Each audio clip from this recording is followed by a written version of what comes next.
জেলা ফ্যান কমিউনিটির উদ্যোগে যে ট্যাগলাইনকে সামনে রেখে আজকের দিনে লড়াই বাংলা ও বাঙালি ভাষীর স্বার্থে, যে লড়াই বাংলা থেকে মাননীয় মুখ্যমন্ত্রী মমতা বন্দ্যোপাধ্যায়ের নেতৃত্বে, অধিনায়ক অভিষেক বন্দ্যোপাধ্যায়ের নেতৃত্বে যে লড়াই বাংলা ও বাঙালি মানুষ সারা বাংলা জুড়ে যেভাবে পথে নেমেছে বিজেপির বিরুদ্ধে, সেই লড়াইকে সামনে রেখে আজকের এই ফ্যান কমিউনিটির উদ্যোগে কোচবিহারের অত্যন্ত গর্বের মনীষী পঞ্চানন বর্মার নামে আজকের এই প্রেক্ষাগৃহ, সেই প্রেক্ষাগৃহে উপস্থিত রয়েছে যার উদ্যোগে, যার সহযোগিতায় আজকের এই ফ্যান কমিউনিটি, আজকের এই অনুষ্ঠান জেলা তৃণমূল কংগ্রেসের সম্মানীয় সভাপতি, আমাদের রাজনৈতিক অভিভাবক, যার নেতৃত্বে কোচবিহার জেলা তৃণমূল কংগ্রেস সংগঠিত ঐক্যবদ্ধ হয়েছে, শ্রী অভিজিৎ দেব ভৌমিক মহাশয় আমাদের মাঝে উপস্থিত রয়েছেন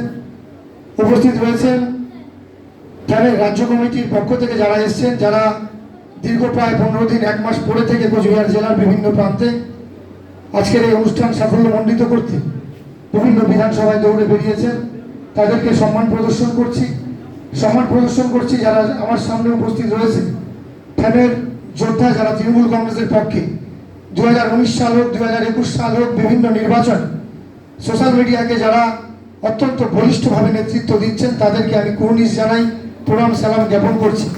কারণ ফ্যানের এই লড়াই, ফ্যানের এই আত্মত্যাগ আমাদেরকে সত্যি অনুপ্রাণিত করে। তাদের ক্রিয়েটিভিটি, তাদের এই গ্রাফিক ডিজাইনিং আমরা সত্যি খুব অনুপ্রাণিত হই।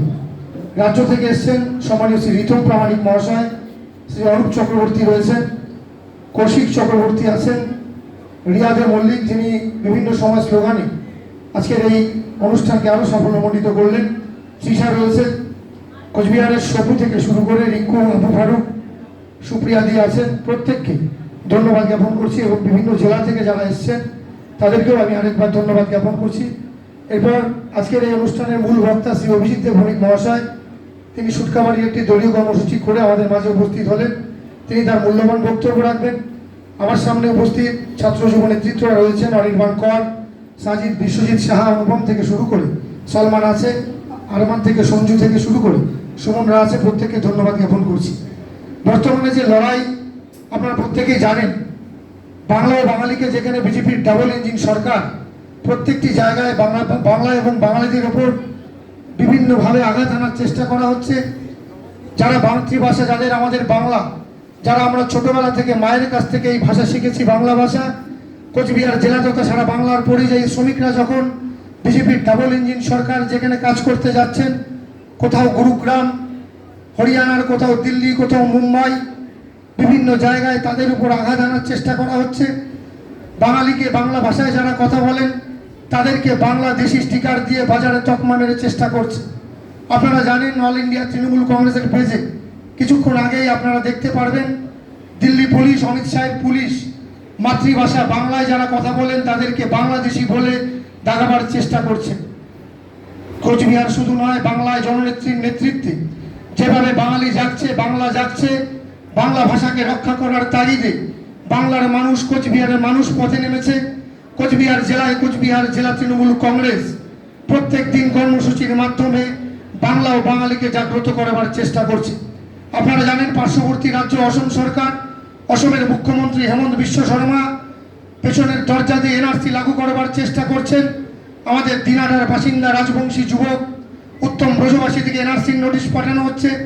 মাথাভাঙা 2 নং ব্লকের বাসিন্দা নমশূদ্র সম্প্রদায়ের মানুষ নিশিকান্ত দাসের বাড়িতে এনআরসির নোটিশ পাঠানো হচ্ছে। তুফানগঞ্জ বিধানসভার বক্সিরহাটের ঝাউকুটির বাসিন্দা আরতি ঘোষকে এনআরসির নোটিশ পাঠিয়েছে। আবার তুফানগঞ্জের মর্জিনা বিবির বাড়িতে নোটিশ পাঠিয়েছে। প্রত্যেকটি জায়গায় পেছনের দরজা দিয়ে এনআরসি লাগু করবার চেষ্টা করছে। কোচবিহার জেলা তৃণমূল কংগ্রেস পরিবার, জেলা সভাপতি প্রত্যেকটি জায়গায় তিনি উপস্থিত থেকেছেন। যাদের বাড়িতে এনআরসির নোটিশ আসছে তাদেরকে গিয়ে জেলা তৃণমূল কংগ্রেসের পক্ষ থেকে আশ্বস্ত করছেন।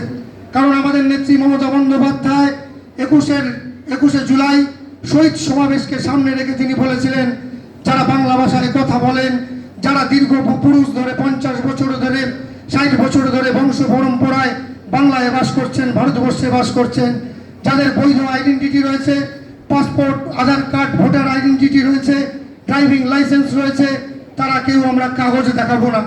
যে নোটিশ তার করবার চেষ্টা হচ্ছে বাংলার মানুষ, কোচবিহারের মানুষ, আমরা কেউ কাগজ দেখাবো না বিজেপির এই কেন্দ্রের সরকারকে। সারা বাংলা জুড়ে বাঙালি যাচ্ছে। কোচবিহার জেলায় তৃণমূল কংগ্রেস আগামী দিনে যে সংকল্প নিয়েছে, নয় নয় করে বিজেপিকে প্রত্যেকটি বিধানসভা থেকে উৎখাত করে বিজেপিকে বঙ্গোপসাগরে ভাসিয়ে দেবে। গত 2019 সালে যে নির্বাচনের পরে বিজেপি সারা কোচবিহার জুড়ে, সারা বাংলা জুড়ে যে নির্বাচনের নামে যে প্রহসন তৈরি করবার চেষ্টা করেছে, কোথাও প্রত্যেকটি জায়গায় বাংলা ও বাঙালিকে বঞ্চনা করেছে, কোথাও হিন্দু মুসলমানের নামে লড়াই, কোথাও মসজিদের নামে লড়াই, কোথাও গীতা কোরআনের নামে লড়াই লাগাবার চেষ্টা করছে। গত লোকসভা নির্বাচনে 2024 সালে কোচবিহার জেলার মানুষ আশীর্বাদ দোয়া দিয়ে শ্রী জগদীশ চন্দ্র বর্মা বসুনিয়াকে নির্বাচিত করে কোচবিহারের মানুষ দিল্লিতে কোচবিহারের আওয়াজকে প্রতিষ্ঠিত করবার জন্য পাঠিয়েছেন।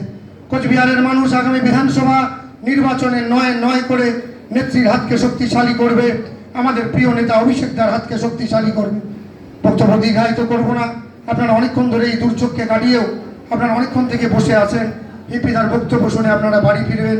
যারা ট্রেন ধরবেন, কলকাতা থেকে এসছেন, তারাও পদাতিক এক্সপ্রেসে ধরে ট্রেনে ফিরবেন। তাই এর লড়াই বাঙালির লড়াই, বাঙালির স্বার্থে, বাংলার স্বার্থে লড়াই।